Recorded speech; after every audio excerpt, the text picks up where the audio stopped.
Welcome everyone back to Pommy and Oz. Hope we're all doing really well. If you're new around here, make sure you hit that like button, hit that subscribe. It helps the channel out. We're plowing through. This time next week, we'll be doing a members live stream. So if you want to get involved in that, click the link in the bottom to become a member. It's about a cup of coffee. Really helps the channel out. And today, let's run that intro. Preview time. Carlton versus Port. But I just slide right by that energy. Even when you feel low, you can still go. Even when you feel slow, you can still go. Even when there's no hope, you can still go. I never answer to no, man, I still go. Go, go, go, go, go, go, go.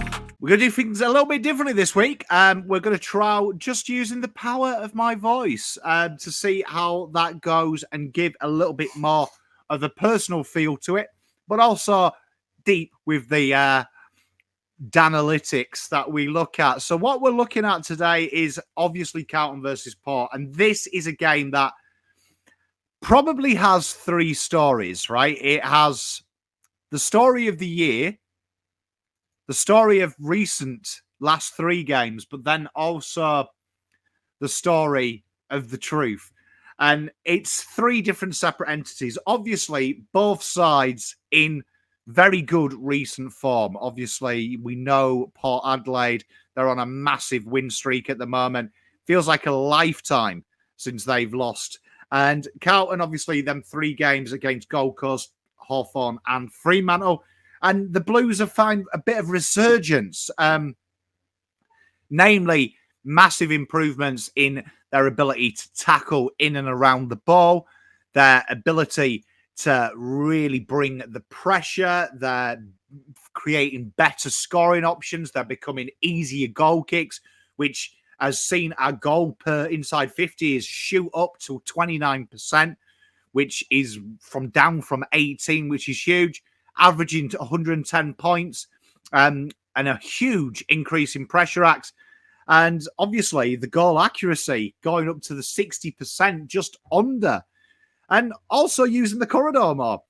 And what that's done is with that harder running, the shorter, also this is important to note, shorter ball movement has been creating avenues through that corridor, which then also presents itself in the forward 50 to be able to pick off the opposition. And that's been a big improvement and also a structure back to kind of last year. And it's amazing what confidence does. But the big thing is pressure, and that's something that we haven't seen many chinks in Port Adelaide's armour, but they are one of the sides with the longest disposals per meters per disposals gained. They're a very direct side. They're a very quick side. And they're a side that doesn't need a lot of the ball to damage you, one of the lower ends of the disposal chart. And that is something that we have seen, particularly in the Essendon game and stages of the Gold Coast game. When the pressure reached that 190 mark on the pressure rating index, it takes away, then it puts real onus on your kicking accuracy. And they have got a worse kicking accuracy than Carlton. And that's something that has slowly crept down over the last few weeks of them. This is a big stage here for Carlton to really enact that pressure. The only way that the Blues are going to win this is by getting in around the ball and making it tough. Not coming off your man, staying on your man, taking away that short option, but also making sure that kicker is always pressured, particularly in the back half of the ground, particularly around players like Dan Houston, players like that who can really spread the play for them very quickly.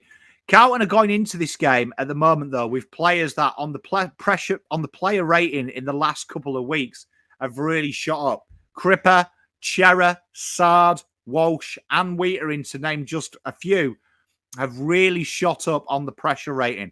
And what the pressure rating is it's a bunch of stats that are used for an algorithm to basically judge how the player is playing.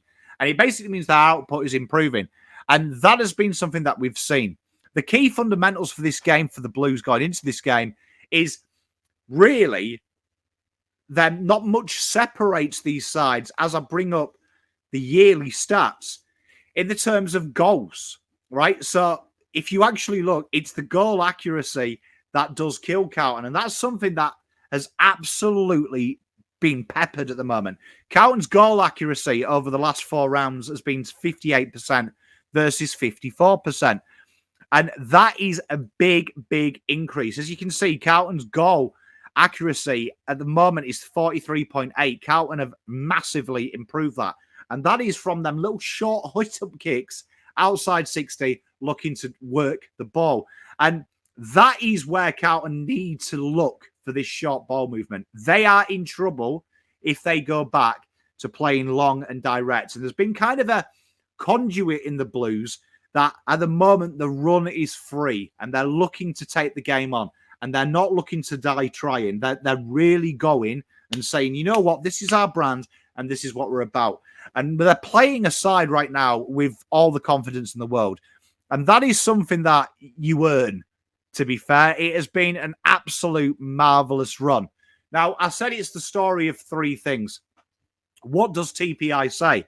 TPI says, based on the season, Port are winning this game by 28 points, right? And that's very important when you look at that. You've got to look and think, right, okay, that makes sense. They haven't lost since round 3, right? Port have been indestructible. They've also got a very good win record at the Marvel. Then you've got in the short term. Now, obviously, the short term will say to you, Carlton have played the easier opposition, which is probably fair to say. I don't think anyone who's watching this video will argue that Gold Coast, Hawthorn and Fremantle are harder sides than Gold Coast, Essendon and Geelong Cats. I think that's a fair assessment. Albeit, though, we said the truth. Now, the truth is something that I always like to look at when you're looking at data. Data can be used, if you're sinister, to manipulate a narrative. Port played Gold Coast at home and played Geelong at home. And as we know, Port in their own backyard is a different kettle of fish. They are so superior at the AO. Carlton, obviously, had to go interstate to Optus to play Fremantle. Now, Fremantle are suddenly a bad side now. However, at the start of the year and through most of the year, we've been waiting for them to kick on, like people have been saying about Carlton. What is interesting, though, I think to know, is the Essendon game is where Carlton need to look at the model. And that is probably the closest Port have come to losing since the disaster game versus Adelaide. And it's interesting when you look at what they did well and think to yourself, can Carlton replicate this? So a big thing for them, right, was their ability to get the contested ball, to get the ball out of the centre. And that is something that Carlton's one wood is. Carlton were really good in this game at getting scores from centre bounces and stoppage. They particularly that mid-third, they really started to gain some ascension on there. And their pressure rating, when they hit the lead in the third, was in that 200 mark. They really stifled the short conditions. It was a little bit damp that day, but they really did manage to negate that. And they also managed to negate the run of Finlayson. So Finlayson likes to run out there. They put someone on him, and they did that. And that is something that Carlton have got to look at in this game, right? If they play to their strengths, their biggest issue in this game for me, for Carlton, is if they react. Because what Port do is they kick goals in clusters. And that is where Carlton's heads go down. Now, the last 3 weeks, we have seen the boys really commit to this plan, really commit to the system and to each other, and haven't been detracted when the pressure comes on the scoreboard. That is key here, because in Port games and watching a lot of Port, the swings and roundabouts in the game where momentum really swings their way, and then when they go into their containing phases. And the teams that have really struggled are the teams that haven't tried to attack, and they've been very wary, because Port are very exceptional at kitting you on the counter. And that is where Carlton's big improvement has been this year. Throughout the year, their ability to defend against transition. It's one of them weird little facets when you look at Carlton. And their rebound 50 rate, Carlton's, is incredible. We're in spectacular elite phases. 78% of entries against become exits. And that is what you've seen the last 2 weeks with their scoring chains, their back half scoring chains and their forward half intercepts. They've really improved that avenue from the pressure and the quick, precise ball movement. Now, we said that there's a big loss coming if you do it on the year. Incidentally, if you do it on recent form, Carlton win this by 4. And then if you do it in real, where you take into account the fluxes in opposition, it's a 7-point win to Port. So what that says is it's too close to call if both of these sides keep their form up. It means something's got to give. It means it's something that you don't gamble on. So what I'm looking for in this game is being first to the ball. When you're not first to the ball, making sure that pressure is good. And it doesn't have to be a tackle. Has to be a real key pressure act. So with the pressure rating, a few people have asked about that, they allocate points. So basically imagine a pressure act and there's 3 folds. There's impact or tackle. So you're right on the player. There's closing down. So you're within the vicinity. And then there's being in the vicinity. And you get points. And that's how the pressure rating is. So when you're 190, you're basically at impact every disposal. That's what Carlton have got to do. They've got to take away that ability for them to get high meters gained per touch. And if Carlton can do that, they do hold the advantage in their ability to work the ball. And I think we match up really well with their midfield, the engine room. I think that we have got just as much threats as them. And this is going to be one of them games that when we go into it, we should feel confident because their best goal kicker, Finlayson, this year, Charlie Curnow's winning that one. Harry's winning their second goal kicker.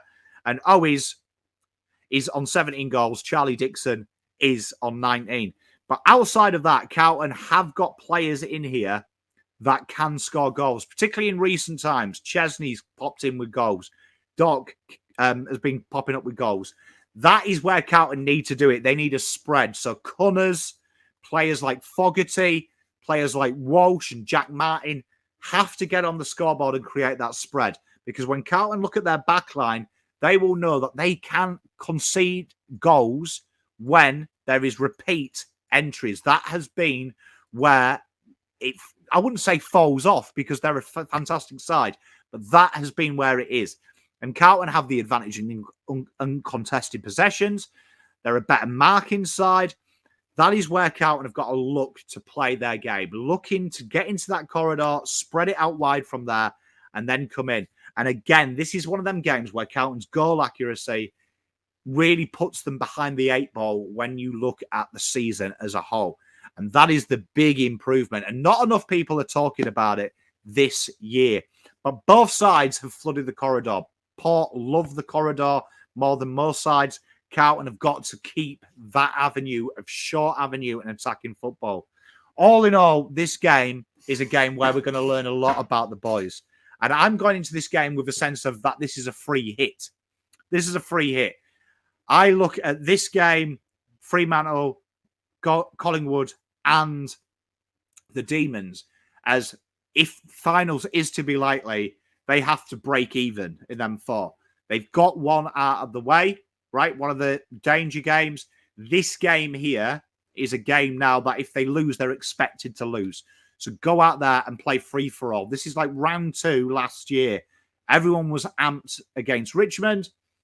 They went into the doggies with a more sense of the pressure isn't there because you've done your job last week and they've got Eagles next week. So go in there and commit to the game plan. And if you lose, but you lose on your terms. I'm really excited about this one. Come and tune in tonight. Me and Let Dog will be doing the teams. Make sure you come and watch the watch-along. If you can't get to the game, we'll have a good sing-song, or if you're interstate. Let me know if you like this new one or if you like the old one, which was heavy, laden with graphics and stats. Let me know. Look after yourself. Pom out.